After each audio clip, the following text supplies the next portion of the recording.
Well,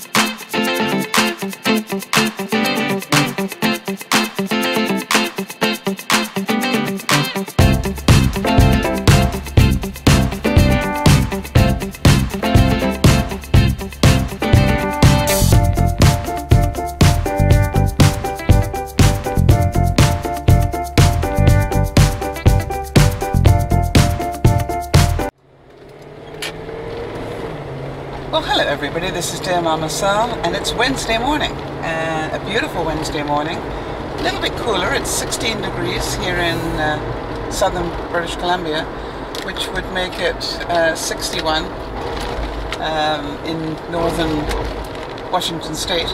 I love the fact I can just press a button and it tells me, because you know I'd never be able to work it out. So a pretty morning, and just a little bit cooler, which is great. I'm very happy about that. Not that I don't love the heat, I do. Anyway, so here's the thing. Our word of the day today is going to be reframe. And part of that was because I found a beautiful quote that came from Oprah's World yesterday. And I can't remember what it was exactly, or verbatim as they call it. I can't remember exactly what it was, but it went along the lines of our happiness is directly related to our ability to readjust our thinking. And that really is what they call reframing. Now, reframing is a very fine thing to say, but what the does it mean? I can remember having times in my life where people would use these sort of terms on me, and they go, ah yes, but you know, that's projection. Or, oh yes, well that you just need to reframe that. And you know, and you're going, what are they talking about? Alright, so let's give some examples, because to me, if you can sort of see it in your mind, then you understand it better. So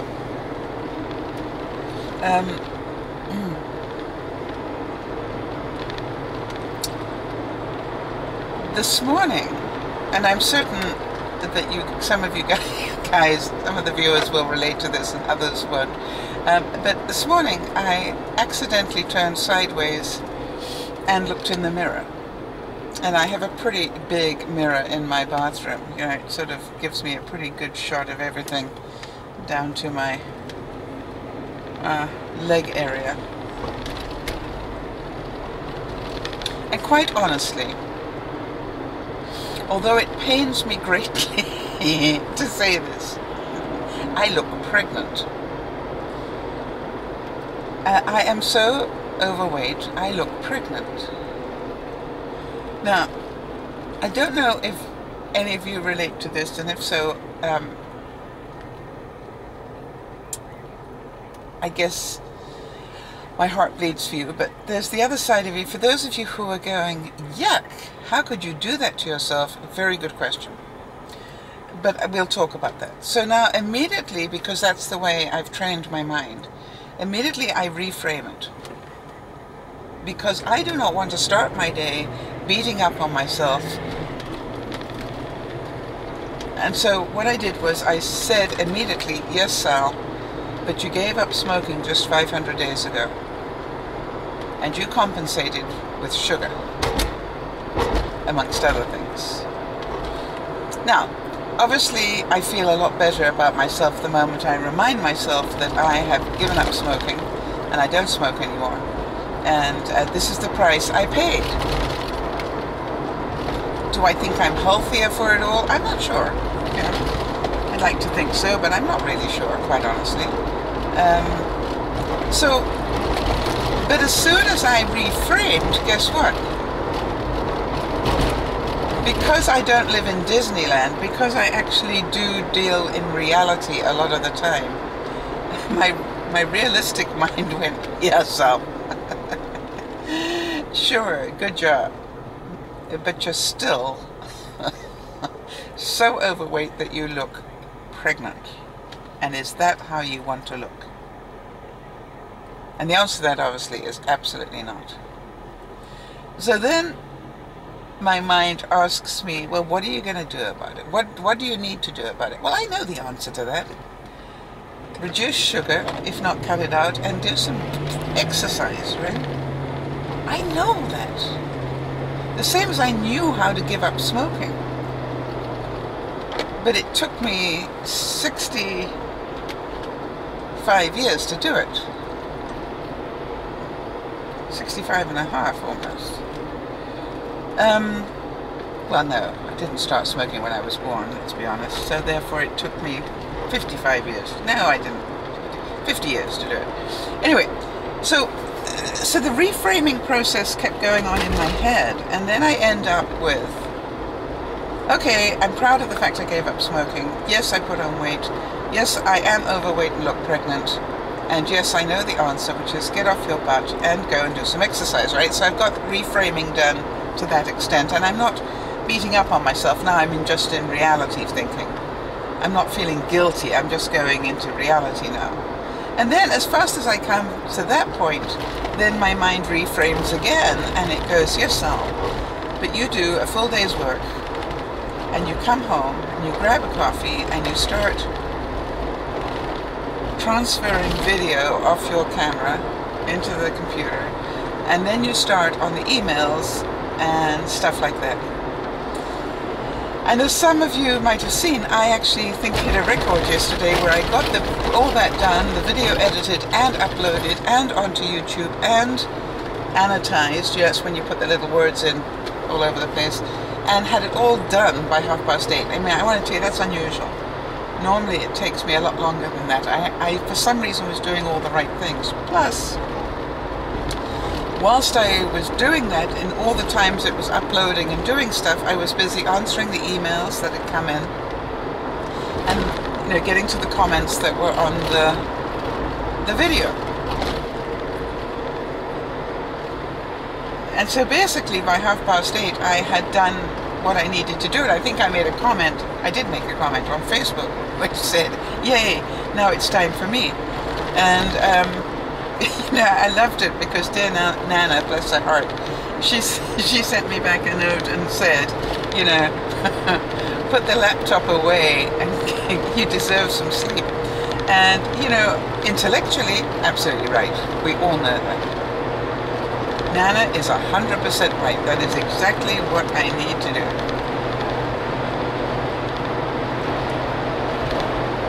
But I'm not going to do it, because as fast as I go to do that, then I see, oh, look at that, there's another comment.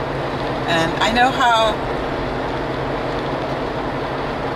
I pride myself on the fact that I answer the comments.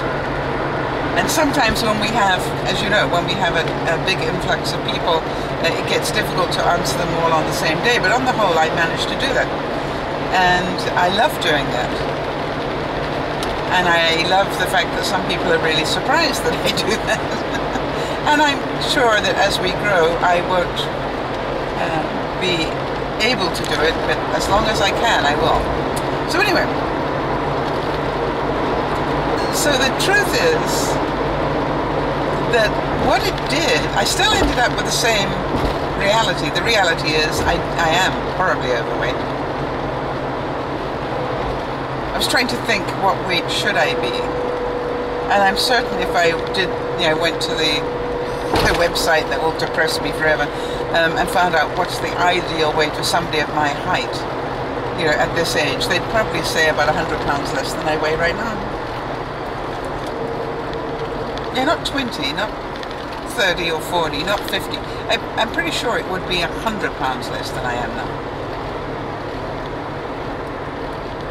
Which means I can healthily get rid of 50 pounds and still be overweight. At the moment, I'm in the obese category. So, if I dwell on that all day long, I'm going to really depress myself, and why would I do that? So now I'm going to concentrate on the fact that I am aware, and I'm going to pray for help. But I know that praying for help is only going to be part of it. I've got to actually do something constructive. I've got to get off my butt and go take a walk around the block. Now, I don't mind telling you, there's part of me that worries, can I still make it round the block? Do you know what I mean? Alright, so do you understand how I reframed until I got out of the emotion of it, and then just ended up with the facts? And the facts, funny enough, are easier to deal with than the emotion. Have you noticed that? facts are easier to deal with than the emotion. And that's why I always try and say to people, you know, try not to live in Disneyland. Disneyland is, yeah, but you know, it should look like this. Really? That's Disneyland stuff. Yes, but he should be perfect. Or, yes, but life should be easier. Well, hello, it isn't. So whenever you do the shoulds, you know, it really should have been easier than this, or I really should have done X, Y, and Z. It's all Disneyland, as I call it. You know, it's fantasy. It's nothing to do with reality. You're not dealing with what is, you're dealing with what should have been in your mind, or what could have been, or what happened to somebody else and you're jealous of. You know? Anyway, so understand that if I want to lose weight, I cannot think my way thin. I'm going to need to do something about it. That is reality. And until I do something about it, the best I can do is reframe myself out of the emotion and shame of it and just deal with the reality and ask myself, do you want to do something? Good. Now then, let me give you another example, because reframing is really interesting. It can change your day. Oh, nice car. That's a Mercedes. Ooh. You know, my favorite Mercedes used to be that Pagola type shape. This one is a modern one of those. Very nice. It's a V8. The SL55. Haven't seen one of those. Oh, talking about that, some really kind viewer yesterday, whose name I can't remember, of course. You remember I saw the car yesterday and I wondered what it was? Thought it might be a Aston Martin because the grille. Well, somebody had a son who was an expert on cars, had them watch the video, and of course, as I thought, they could actually see the car on my rear view, and they could see through to the back, and identified it, and apparently it was an older Mustang, one that I didn't recognize. You know, it wasn't the original one, which I adored, and then they had those stupid ones that looked like regular cars. Made me very angry. But apparently it was one that they did in between. I didn't know about it, but very nice styling. Love the styling. I guess that's what I get hooked into, right? The style of those nice cars. I love nice design like that. All right, here we go. So now that something happened at work yesterday, and it was about reframing. So I thought I'd have a little chat about that. So a colleague at work was talking about the fact that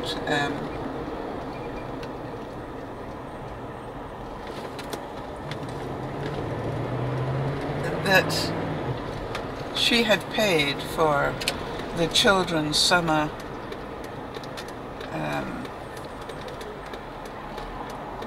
what shall I say, trips and you know, camps and stuff like that. And what she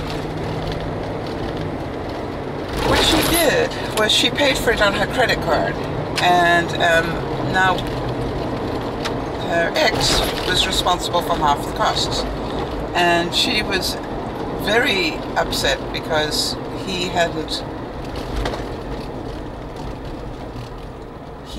paid when he normally did, and therefore she was about to incur costs on her credit card. So she was really upset, and understandably so. But it is what it is, right? Because we know that to be true. So I said to her and said, okay, well, what are you going to do about it? Well, I'm going to phone him up and da-da-da-da. And I, whoa. Shh, calm down. And I said, one of the things it took me a long time to learn,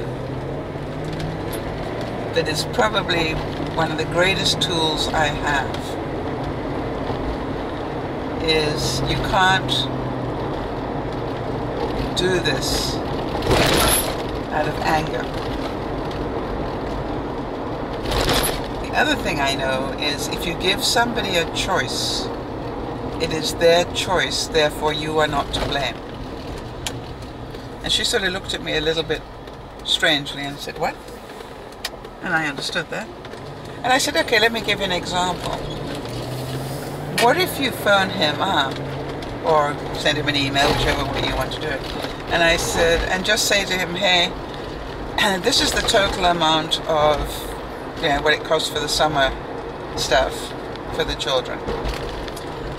Just want to know which you would prefer to do. Would you prefer to pay your half immediately, or would you prefer to pay for it monthly and then obviously I would need to pass on the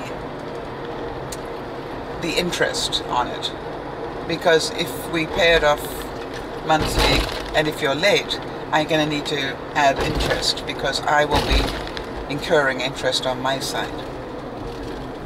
Whichever way you choose is fine. I just need to know which way to do it so that I can, you know, keep a log of how much actually is owed. And I said, try and do it really nicely, lightly, and, you know, no guilt trips or anything else. Just ask him to make a decision, which does he want. Now, if he chooses to pay it all off, that's his right, in which case he doesn't incur any interest. If he chooses plan B, which is to pay it off little bit by little bit each month, then he's also agreeing to the fact that you will be charging him interest on that, because you will be charged interest on it. But it's his choice, not yours. She looked at me and went, oh, that's good. I said, yeah, it is.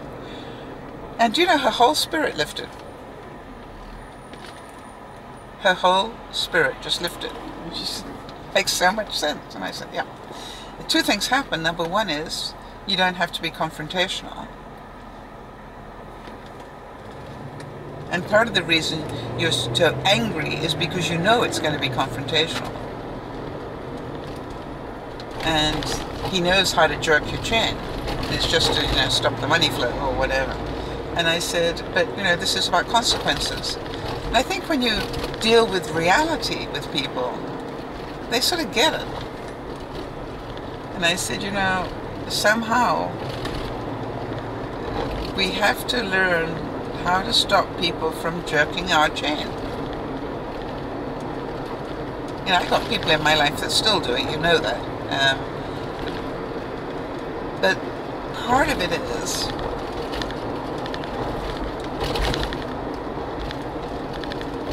how we change the thinking. Alright, so I hope that made some sense. Now then, let's take another thing. Some of you know that my television suddenly decided to lose its picture. And it's not an old television, it's probably only 5 years old. But I've subsequently done some research, and guess what? My particular model of this particular television was prone to this problem. It was probably why it was on a good deal to start with. So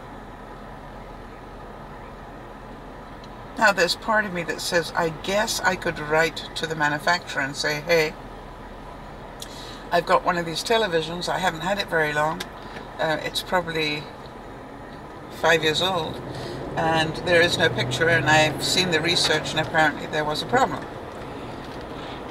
And is there anything you can do to help me? It's probably worth asking, because from what I saw, that in some cases they just replaced the television to make sure that they kept you as a client. That would be good. Anyway, so here's what I'm thinking. I'm thinking, okay, fine, you know, I could go out and buy a new television, or I could write. Have I done either of those things? No. Why? Because each time I think about television, I think, gosh, that's going to cost me $1,000 if I'm lucky. And it's $1,000 I actually don't have right at the moment, especially as I know I've got some expenses coming up which have to do with the fact I'm going down to the Vlogger Fair in Seattle in a couple of weeks, and that's going to be expense for me. You know, we got gas money and hotel money and food money and stuff like that. So that's sort of expense that I don't normally have, so I've got to be aware of that. There's the other part of me that says if I'm going to spend $1,000, would I rather get a puppy than a television? Because of how little I actually watch my television. And if I really want to, I've got a television in my guest room that I could put in my bedroom. I mean, it's not a dirty, great big flat screen. Yeah, it's an older type model, but it is a television. So what I kept doing was reframing, right? And then I found out, as some of you know, that it's just the picture that's gone. The sound is still there, so I can still actually listen to CNN rather than watch it. And if it's really interesting, if the issue is really interesting, what do I know? I can go to my laptop, and the chances are there's video of that on their website. So it's slightly more inconvenient, but it saves me $1,000. How many of you understand what I'm getting at here? It's all on how I look at it. Or I could say, oh, life's so sad, I can't afford new television. And I think, aren't I lucky? The sound still works, I can listen to the news.